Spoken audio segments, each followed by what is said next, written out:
Pada episode yang lalu, kita sudah belajar tentang cara kerja senjata nuklir. Hanya segelintir negara yang mampu membuat dan memiliki senjata nuklir.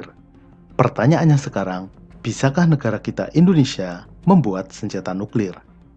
Sekarang, mari kita berhayal. Kita berandai-andai, tahun 2024 nanti, Indonesia memiliki presiden baru. Dan Presiden Indonesia ke-8 tersebut adalah manusia sejenis Admiral Jenderal Aladdin. Dia berambisi membuat senjata nuklir untuk menyerang Israel. Untuk menjaga perdamaian dunia. We are 2 months away from enriching weapons-grade uranium to be used for peaceful purposes. Maka dikumpulkanlah segala ahli dari ahlinya ahli untuk membuat senjata nuklir. Tantangan pertama adalah mendapatkan bahan bakunya. Kita membutuhkan uranium. Di Indonesia belum ada penambangan uranium dan tidak banyak deposit uranium di Indonesia. Berdasar peta deposit uranium di dunia, Indonesia tidak termasuk negara yang memiliki deposit uranium dalam jumlah banyak. Badan Tenaga Atom Nasional sudah melakukan pemetaan dan mendapati terdapat deposit uranium di wilayah Bangka Belitung, Kalimantan, dan Sulawesi. Namun, sampai saat ini belum dilakukan penambangan. Untuk melakukan penambangan, dibutuhkan investasi yang sangat besar dan waktu yang lama. Juga belum dipastikan apakah kandungan uranium di wilayah Indonesia tersebut cukup ekonomis untuk ditambang. Selain itu, Indonesia sama sekali belum memiliki pengalaman dan teknologi penambangan uranium. Langkah yang paling cepat adalah membeli bahan mentahnya. Kita beli saja uranium dari supplier terbesar di dunia, Kazakhstan, the greatest country in the world. Tambang uranium Kazatomprom di Kazakhstan adalah supplier uranium terbesar di dunia. Uranium dijual dalam bentuk seperti tepung berwarna kuning yang disebut sebagai yellow cake. Namun, meskipun bahannya ada, membeli uranium merupakan tantangan tersendiri. Membeli tepung yellow cake uranium tidak semudah membeli tepung beras Rose Bran. Uranium adalah bahan yang diawasi sangat ketat peredarannya. Badan Dunia, yaitu International Atomic Energy Agency, disingkat IAEA, selalu mengawasi peredaran uranium. Ketika Indonesia membeli uranium, maka akan langsung didatangi oleh IAEA. Lembaga ini berisi orang-orang yang keponya setengah mati, jauh melebihi keponya follower Lambe Turah, selalu ingin tahu urusan orang lain. Katakanlah, orang-orang ini bisa dibohongi bahwa Indonesia membeli yellow cake uranium untuk tujuan damai. Memiliki yellow cake uranium baru langkah kecil dari jalan panjang membuat bom nuklir. Ini tidak semudah membuat petasan yang tinggal dibungkus tabung dan diberi sumbu. Uranium dalam bentuk yellow cake terdiri dari 2 isotop uranium, yaitu uranium-238 dan uranium-235. Isotop uranium yang dapat digunakan sebagai senjata nuklir adalah uranium-235. Sayangnya, kadar uranium-235 ini sangat kecil, hanya 0,7%. Sisanya sebanyak 99,3% adalah uranium-238. Senjata nuklir umumnya membutuhkan setidaknya 50 kg uranium-235. Untuk kepentingan pengujian dan cadangan, mungkin dibutuhkan 150 kg. Dengan kandungan hanya 0,7%, maka kita harus membeli yellow cake sebanyak 20 ton. Harga yellow cake per kilogram sekitar $120 atau 1,7 juta rupiah. Membeli 20 ton harus siap dana 33 miliar. Mungkin tidak masalah soal harga. Setelah mendapatkan pupuk uranium, tantangan berikutnya adalah mengekstrak uranium-235 yang kadarnya hanya 0,7%. Uranium-235 dan uranium-238 adalah isotop. Keduanya memiliki sifat kimia yang sama, jadi tidak bisa dipisahkan secara kimia. Yang membedakan keduanya adalah massa atau beratnya. Untuk itu, cara memisahkannya dilakukan dengan cara diputar dalam alat pemutar sentrifugal. Gaya sentrifugal akibat putaran akan memisahkan isotop yang lebih berat ke pinggir dan yang lebih ringan berada di tengah. Tetapi, material dalam wujud bubuk tidak dapat dipisahkan dengan sentrifugal. Tepung uranium tersebut harus diubah menjadi bentuk gas. Caranya, panaskan uranium, campurkan dengan hidrogen fluoride untuk membentuk uranium tetrafluoride, kemudian panaskan lagi uranium tetrafluoride dan campurkan dengan gas fluorin. Jika caranya benar, insya Allah akan terbentuk gas uranium hexafluoride. Kedengarannya sederhana, tapi percayalah, proses ini membutuhkan teknologi yang rumit dan peralatan yang canggih. Dan mahal. Tidak semudah membuat dalgona coffee. Gas uranium hexafluoride adalah material yang sangat korosif dan berbahaya. Harus ditangani dengan hati-hati.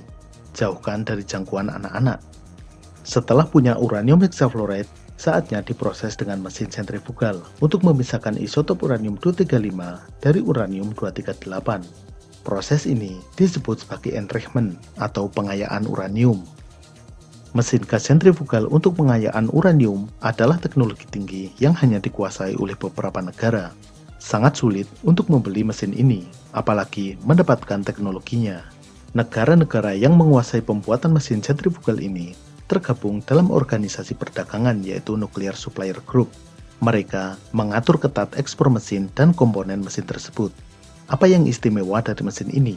Apa bedanya dengan blender maspion yang sama-sama berputar? Yang membedakannya adalah kemampuannya untuk berputar dengan sangat cepat. Karena untuk memisahkan atom-atom yang perbedaan masanya sangat kecil, dibutuhkan putaran yang sangat cepat. Mesin gas sentrifugal harus dapat berputar dengan kecepatan minimal 90.000 rpm. Itu artinya 1.500 putaran dalam 1 detik. Jika diameter tabung sentrifugal tersebut 20 cm, maka kecepatan linear bagian tabung setara dengan 2000 km per jam, sekitar 2 kali kecepatan suara. Kecepatan putar yang sangat tinggi menimbulkan berbagai tantangan teknis. Bagaimana mencegah motor listrik tidak terbakar? Juga material tabung tidak robek karena gaya sentrifugal yang sangat besar. Tetapi mungkin saja ada jalan untuk mendapatkan peralatan tersebut meskipun melalui perbuatan tidak terpuji. Contohnya Korea Utara pernah berhasil membeli mesin sentrifugal dengan cara mendirikan perusahaan di Cina dengan nama Shenyang Aircraft Group Dandong Import and Export Corporation Limited. Dengan nama ini berhasil mengelabui karena dikira perusahaan Tiongkok, yaitu Shenyang Aircraft Industry Group Import and Export Corporation cabang Dandong. Meskipun terdengar konyol, tetapi ini pernah terjadi. Setelah mendapatkan mesin sentrifugal, saatnya berproduksi. Tetapi kita tidak cukup hanya punya satu mesin sentrifugal. Tidak cukup 2, 10, atau 100. Tetapi butuh ribuan. Minimal punya 9.000 mesin sentrifugal yang disusun secara berurutan. Hasil pemisahan dari satu mesin dilanjutkan ke mesin berikutnya hingga tercapai kadar uranium-235 yang mencukupi. Untuk keperluan reaktor nuklir pada PLTN, hanya dibutuhkan kadar uranium-235 sebanyak 5%. Sedangkan untuk membuat bom nuklir, minimal perlu kadar 90%, idealnya 99%. Disinilah orang-orang kepo dari IAEA akan datang lagi. Mereka akan menginspeksi apakah fasilitas pengayaan uranium tersebut mampu menghasilkan senjata nuklir atau tidak. Di sini, kita tidak lagi bisa menyembunyikan, dan saatnya menikmati berbagai sanksi dunia sebagaimana Iran dan Korea Utara. Proses pengayaan uranium bukan proses yang berlangsung beberapa menit atau beberapa jam, tetapi proses ini berlangsung berbulan-bulan. Bahkan, jika jumlah mesin sentrifugalnya sedikit, bisa berlangsung beberapa tahun. Untuk itu, fasilitas pengayaan uranium perlu suplai listrik yang stabil, agar tidak ada kejadian konyol proses berhenti dan harus diulang karena mati lampu. Maka, pembangkit listrik tersendiri harus dibangun. Seandainya proses pengayaan uranium sukses, langkah selanjutnya adalah memisahkan kembali unsur uranium dari senyawa uranium hexafluoride yang berbentuk gas. Proses ini menggunakan proses kimia yang melibatkan air, asam hidrofluorik, magnesium, dan bahan lain. Prosesnya terdiri dari beberapa langkah yang sama rumitnya dengan pembuatan uranium hexafluoride. Hasil dari proses ini adalah logam uranium berbentuk padat.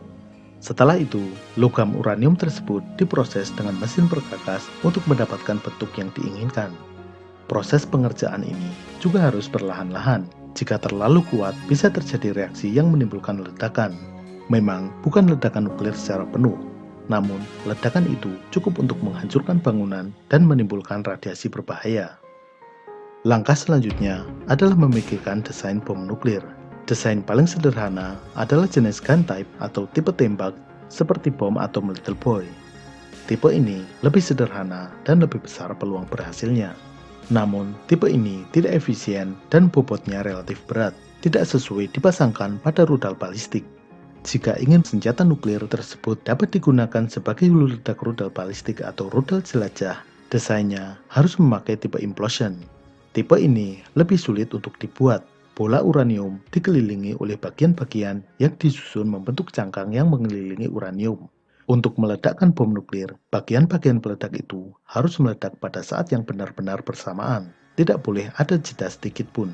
Jika ada yang terlambat meledak meskipun sepersekian detik, tekanan yang meremas uranium tidak akan merata dan uranium gagal mencapai massa superkritikal. Akibatnya, reaksi nuklir tidak terjadi. Ini membutuhkan teknologi elektronik yang sangat presisi. Itu baru bom senjata nuklir tipe fisi yang sebenarnya sekarang sudah ketinggalan zaman. Saat ini, jenis senjata nuklir yang dipakai adalah jenis termonuklir atau bom hidrogen. Untuk membuatnya, selain sudah harus membuat senjata nuklir tipe fisi, juga harus membuat silinder fusi yang terdiri dari casing uranium yang berbentuk silinder, batang plutonium sebagai intinya, dan bahan bakar berupa lithium deuterida. Membuat silinder fusi tersebut lebih sulit lagi dibandingkan membuat bom nuklir tipe fisi. Bom nuklir fisi dan silinder fusi tersebut dipasangkan pada struktur dengan casing berbahan berilium sebagai pemantul neutron. Seandainya bom nuklir berhasil dibuat, tidak akan berguna jika tidak ada wahana untuk mengirimkannya ke wilayah musuh. Kita harus mengirimkannya sendiri, tidak bisa pakai JNE. Jika wilayah yang dituju sangat jauh, harus menggunakan rudal balistik antar benua. Merancang dan membuat rudal balistik antar benua sama rumitnya atau bahkan lebih rumit daripada membuat bom nuklir itu sendiri. Metode apapun, baik dengan pesawat pembom, rudal balistik atau rudal jelajah, tetap dapat dipatahkan oleh musuh jika pertahanan udaranya masih kuat, sehingga serangan akan sia-sia belaka. Untuk itu, kita juga harus melumpuhkan dulu sistem pertahanan udara musuh, baik pesawat tempur maupun rudal pertahanan udara. Jadi, bisakah negara kita Indonesia membuat senjata nuklir? Silahkan masing-masing simpulkan sendiri jawabannya. Pada episode selanjutnya, kita akan melihat ke masa lalu. Mungkin sebagian besar dari kita mengira bahwa persenjataan kerajaan-kerajaan di masa lalu seperti Majapahit, Samudra Pasai, Demak, Mataram, Goa, dan lain-lain hanya sebatas senjata tajam. Padahal kerajaan-kerajaan di Nusantara sudah mengenal senjata api. Kita akan mengulas sejarah senjata api di kerajaan-kerajaan Nusantara.